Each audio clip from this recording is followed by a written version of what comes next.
জানো বেবি, আমি না তোমাকে একটা মিথ্যা কথা বলছি। কি মিথ্যে কথা বলছো সোনা? আমার না 2 মাস আগে এঙ্গেজমেন্ট হয়ে গেছে। ও এই ব্যাপার, তুমি আমার বাসায় চলো, আমার বউ ছেলে মেয়ের সাথে পরিচয় করিয়ে দেবো। চলো চলো চলো। আমাকে একটা গান শোনাও না, আমার ঘুম আসছে না, শোনাও না প্লিজ। আমি পিটাবো তোমারে আমার মনের মতো করে, বউ হয়ে আসো যদি। আমি শেষবারের মতো বলছি, ঈদের মার্কেট করতে টাকা দিবা কি না? তোমার যা মনে চায় তাই করো, ঈদের মার্কেট করে দিতে পারবো না। আজকে একটা কথা মনে রাখো, তোমার জায়গা জাহান্নামেও হবে না। জাহান্নামে তো 20 বছর ধরে আছি, জাহান্নামে থাকার কোনো ইচ্ছা নাই আমার। তোমার ইঞ্জিনিয়ার বানাইছে কোন শালা? কোনো কাজ ঠিক মতো করতে পারো? কেমনে করব?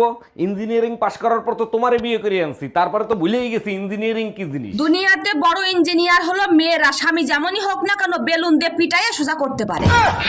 তোমার ভাই 1 বছর হইলো আমাকে সাইডা চইলা গেছে। জামাই থাকতে বুঝি নাই জামাই কি, সারাক্ষণ খালি ঝগড়া করতাম।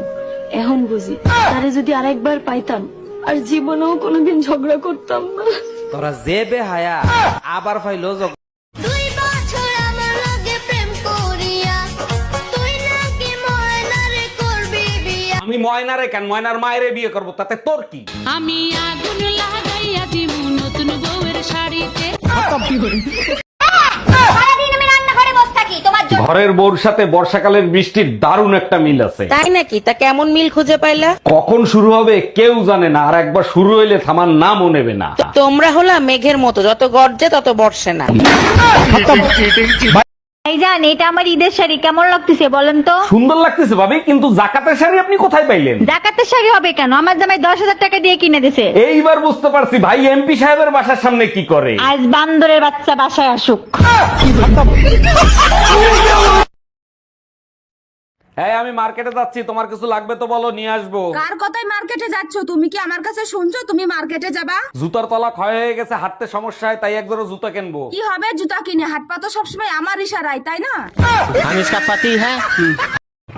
তোমার দ্বারা কিচ্ছু হবে না। আটাটাও তো ঠিক মতো কিনতে পারো না। কেন কি হয়েছে? কি আর হবে, সব করা রুটি পুড়ে গেছে। এই টুম্পা, আমার 1000 টাকা হারাইছে, তুমি কি পাইছো? হ্যাঁ পাইছি, কিন্তু এখানে তো 1000 টাকা না 800 টাকা। আচ্ছা ঠিক আছে, ওই 800 টাকাই দাও। আমি পাইছি, তোমারে দিব কেন? বাকি 200 দাও। মানে কি, কিসের 200? তোমার না 1000 টাকা হারাইছে, এখানে তো 800 টাকা, বাকি 200 দিবা না? Bye bye, tata.